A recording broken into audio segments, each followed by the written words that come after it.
Halo, saya Melista Kirana dari 11 RPL 3. Video ini dibuat untuk memenuhi tugas daring dari Pak Ahmad Robi. Nah, ini sudah masuk di PC saya ya. Video ini berisi tentang beberapa tutorial. Salah satu bahasa basis data, yaitu Data Definition Language atau yang disingkat DDL. Lalu, apa saja yang akan kita pelajari? Kita akan mempelajari 7 hal. Yang pertama, bagaimana cara menampilkan database. Kedua, membuat database. Ketiga, menghapus database, mengaktifkan database, membuat tabel, menampilkan tabel, dan yang terakhir, menampilkan struktur tabel. Oke, langsung saja kita mulai. Pertama-tama, kita harus menghidupkan server kita terlebih dahulu. Nah, untuk SAM kita mulai nyalakan Apache dan MySQL. Selain SAM, teman-teman bisa menggunakan server yang lain seperti WAMP atau LAMP. Lalu buka browser kalian. Di sini saya menggunakan Chrome.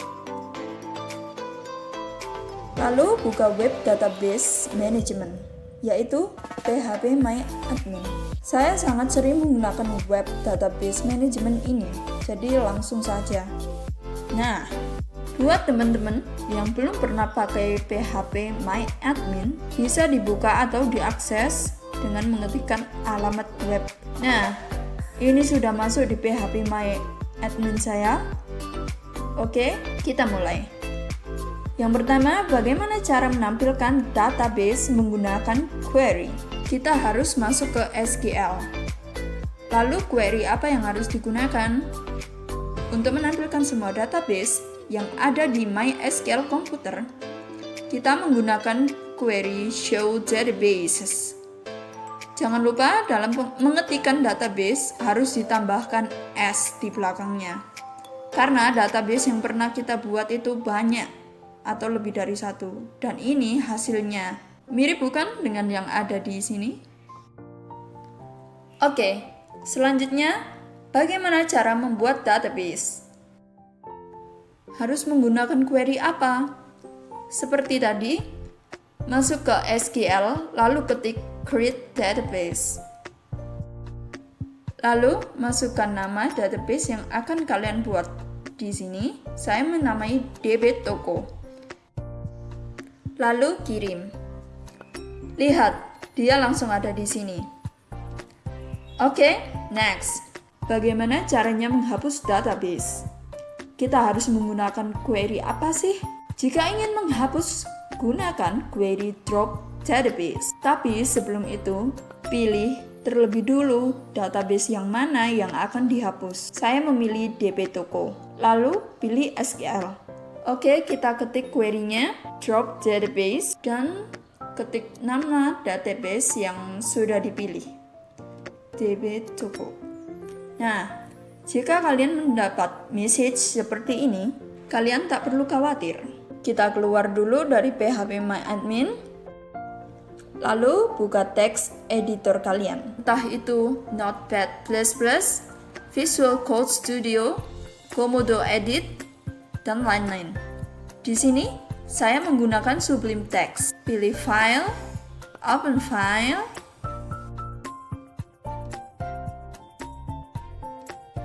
pilih Local Disk C, SAM, phpMyAdmin, Libraries, lalu cari file config default.php. Nah, ini. Lalu cari CFG allow user drop database false. Biasanya terdapat di nomor 743. Nah, ini ketemu.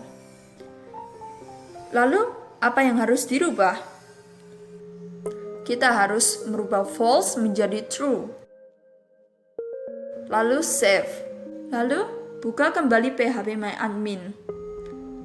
Kita coba lagi seperti tadi. Nah, ini sudah bisa kita hapus. Nah, sudah terhapus ya. Oke, selanjutnya bagaimana caranya mengaktifkan database? Sebelumnya database-nya sudah kita hapus, kita buat database lagi. Terserah akan kalian beri nama apa. Di sini saya beri nama yang sama seperti database sebelumnya. Sebelum membuat tabel, kita harus memilih atau mengaktifkan database yang akan digunakan sebagai tempat penyimpanan tabel. Lalu query apa yang harus digunakan?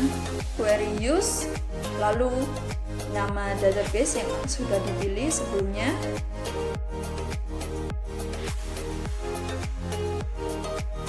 Nah, ini sudah aktif. Lalu untuk selanjutnya kita akan belajar bagaimana membuat tabel. Sebelum membuat tabel, pilih database, lalu gunakan query create table, lalu beri nama terserah kalian. Di sini saya beri nama DBL kelompok dengan 2 kolom. Kolom pertama saya beri nama ID kelompok dengan tipe data integer yang berguna untuk menampung data yang bertipe angka. Lalu untuk constraint gunakan not null. Apa fungsinya? Not null berfungsi untuk membatasi nilai yang akan dimasukkan ke dalam suatu kolom yang diberi not null. Lalu untuk field-nya gunakan auto increment. Fungsinya apa? Bila terjadi penambahan row pada table di mana field tersebut berada, secara otomatis akan bertambah nilainya. Lalu ketikkan primary key. Apa fungsinya? Primary key berguna untuk memastikan bahwa setiap baris data pada tabel yang bersifat unik. Untuk kolom kedua, saya beri nama kelompok dengan tipe data varchar 100. Apa maksudnya varchar? Varchar merupakan tipe data yang bersifat karakter atau berbentuk alfabet. Lalu maksudnya 100 itu apa? 100 di sini maksudnya adalah batas yang saya tentukan dalam penulisan karakter. Lalu kirim. Oke, selanjutnya bagaimana caranya menampilkan tabel? Untuk menampilkan tabel yang telah dibuat, pilih database yang telah dibuat. Lalu pilih SQL dan ketik query show tables dan kirim. Dan ini hasilnya. Ini adalah tabel yang sudah saya buat tadi. Dan kita sudah hampir sampai di akhir, yaitu bagaimana cara menampilkan struktur tabel. Ini adalah cara instannya atau cara cepatnya. Tapi saya tetap akan memberitahu cara bagaimana menampilkan struktur tabel menggunakan query. Lalu, kita harus menggunakan query apa? Pertama, kita harus pilih salah satu tabel terlebih dahulu. Lalu, gunakan query describe. Lalu, masukkan nama tabel yang telah kita pilih.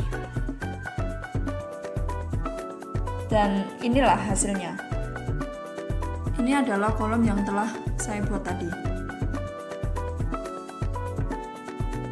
Nah, hanya 7 hal tersebut yang dapat saya sampaikan. Sebelumnya, terima kasih.